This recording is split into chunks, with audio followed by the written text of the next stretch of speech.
નમસ્કાર, હું કુંડલિની પારેખ. તમે જોઈ રહ્યા છો રાબર ન્યૂઝ વર્લ્ડ. હું વશિષ્ઠ, વિશ્વમિત્રની પરંપરાનો બ્રાહ્મણ છું.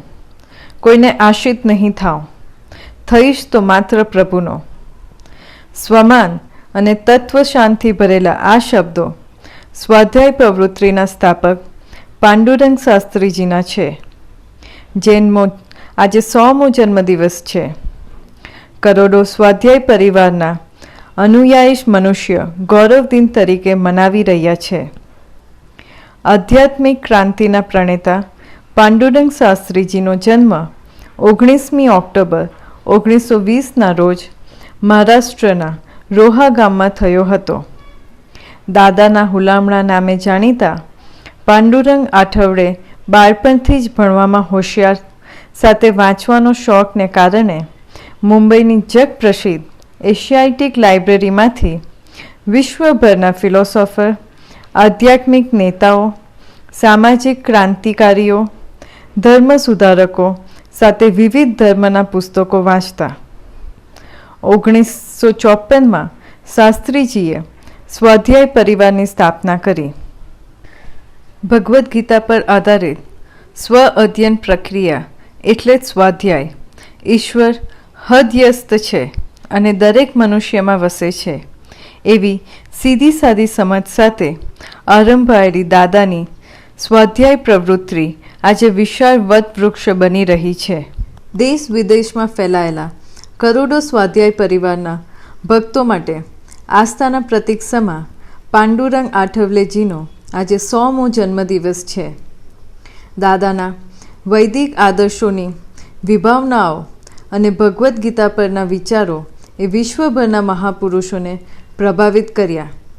આઠવલેજીના વિચારોથી મંત્રમુગ્ધ નોબેલ પ્રાઇઝ વિજેતા આર્થર હોલી ક્રોમ્પ્ટને તેમને યુએસએમાં રહેવા અને તેમના વિચારો અમેરિકન નાગરિકો સામે રજૂ કરવાની ઓફર મૂકેલી, જે આઠવલેજીએ નમ્રતાપૂર્વક અસ્વીકાર કરતાં કહ્યું હતું, મારા દેશને મારા વિચારોની વધારે જરૂર છે.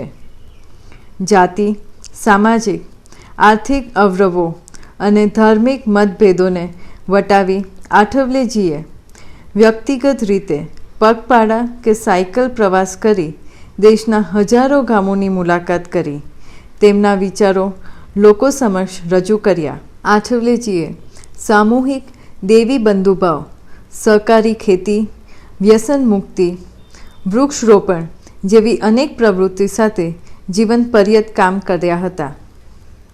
આદિવાસી, માછીમારો તથા સમાજની ઉપેક્ષિત જાતિઓમાં જય, જ્ઞાન અને સન્માનની જ્યોત પ્રગટાવનાર પાંડુરંગ દાદા કહેતા હતા, કોઈ ઊંચ કે નીચ કે અમીર કે ગરીબ નથી, બધા એક જ પ્રભુના સંતાન છે. આવી વિરલ વિચાર શક્તિ ધરાવનાર પાંડુરંગ આઠવલેજીને 1986માં વિઝન ઓફ ગોડનો એવોર્ડથી સન્માનિત કર્યા હતા. 1996માં Ramon મેક્સસ award, 1997માં Templeton award, 1999માં Padma Vibhushan award સાથે લોકમાન્ય તિલક એવોર્ડ જેવા અનેક એવોર્ડ્સથી સન્માનિત કર્યા હતા. આઠવલેજીએ વૈદિક શાસ્ત્રો, ગીતા, રામાયણ પર આધારિત પુસ્તકો લખ્યા છે.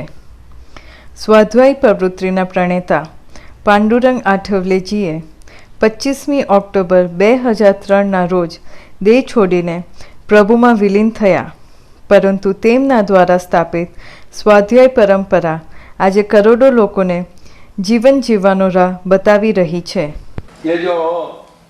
ये सेवा का पूजन है. जो पूजन नहीं मानते हैं उन सेवकों का यह पूजन है. आज समाज सेवा यह एक फैशन बन गई है. सभी लोग अपने को समाज सेवक तो मानते ही. मैं समाज सेवक जी को बोलने में कुछ गौरव भी मानते हैं, उसमें संदेह नहीं. लेकिन इस देश को, भगवान को और मानव्य को जो सेवा चाहिए, कुर्सी से सेवा और कुर्सी के लिए सेवा, ये दो बातें जाननी चाहिए। मुझे समाज की सेवा चाहिए इसलिए मुझे कुर्सी दो, यह एक मांग है।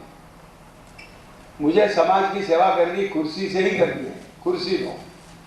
कुर्सी देकर और कुर्सी दिखाकर ये जो सेवा चल रही है, उस सेवा से मानव्य का उद्धार नहीं होगा। मानव्य का उद्धार तभी होगा ये जो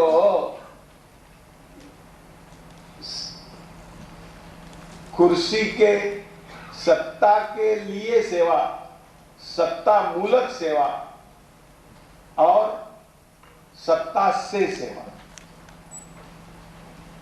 मुझे सत्ता चाहिए, क्यों? मुझे आपकी सेवा करनी है।